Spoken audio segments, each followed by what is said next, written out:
সিধুডোম শ্মশানে মরা পোড়ায়। একদিন রাতের বেলায়, তখন প্রায় 9টা বাজে, সে নদীর পাড়ে একটু অন্যমনস্কভাবে বসেছিল। হঠাৎ, সিধু, এই সিধু, কোথায় যে যায় ছেলেটা? ইনি কালীপদ, অর্থাৎ সিধুডোমের কালিতা। শ্মশানে মরা এলে ডাক্তারের দেওয়া ডেথ সার্টিফিকেট মেলানো, মৃতের নথি লিখে রাখাই এনার কাজ। কালিদার ডাক সিধুর কানে যেতেই সে ছুটে আসে। কালিদা, ও কালিদা, বলো কি বলছো? শোন, আমি একটু বাড়ি থেকে ঘুরে আসছি, বুঝলে? সে কি এই সময় বাড়ি যাচ্ছ? কোনো মরা এলে, তার উপর আকাশে যা মেঘ করেছে। মরা এলে তুই আমায় ডেকে নিয়ে আসবি, আমি চললাম। এই বলে কালীপদ সেখান থেকে চলে যায়। সিধু একলাই বসে থাকে শ্মশান ঘাটে। সে ছোট থেকে এই শ্মশানেই বড় হয়েছে, এখানেই তার খাওয়া দাওয়া, বলা যায় এটাই তার বাড়ি। কালিদা বাড়ি চলে যাওয়ার কিছুক্ষণের মধ্যেই শুরু হলো প্রচন্ড ঝড় বৃষ্টি। কি জোর বৃষ্টি নামলো রে বাবা! ওহো, এখন আর কোনো মরা আসবে বলে মনে হচ্ছে না। বলো হরি, হরি বল, বলো হরি, হরি বল, বলো হরি, হরি বল, বলো হরি, হরি বল। ওরে, এবার মরাটা এখানে রেখে তাড়াতাড়ি কোনো ছাউনির তলায় চল। যা বৃষ্টি পড়ছে, এই বৃষ্টিতে তো কোনো চিতাই চলবে না। ঠিক বলেছো দাদা, বৃষ্টি থামলে দেখা যাবে, এখন চলো।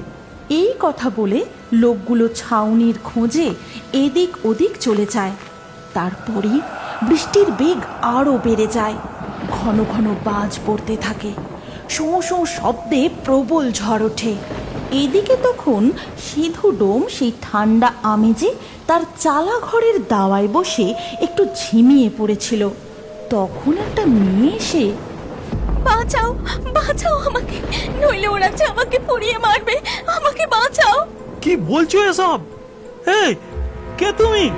এই এত রাতে ঝড় বৃষ্টির মধ্যে শ্মশানে কি করছো? আমার নাম কণিকা, ওরা আমায় মৃত ভেবে পোড়াতে এনেছে, তুমি ওদের তাড়িয়ে দাও, নইলে ওরা যে আমাকে পুড়িয়ে দেবে, আমায় বাঁচাও, বাঁচাও আমাকে।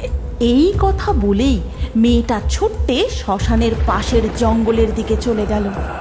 এই মেয়ে শোনো, এই শোনো, এদিকে শোনো বলছি।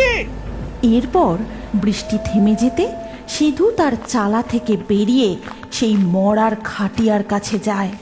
আর সেখানে, এই যে ভাই, এখান থেকে ডেড বডিটা কোথায় গেল বলো তো? ভারী মুশকিল হলো দেখছি, শিয়াল কুকুরে আবার টেনে নিয়ে যায়নি তো? মরাই ছিল নাকি জ্যান্ত মানুষকে মরা সাজিয়ে এনেছিলে? ভাই, কি আজে বাজে কথা বলছো? কেষ্টদা, এখানে আর দাঁড়িয়েও না, চলো পালাই।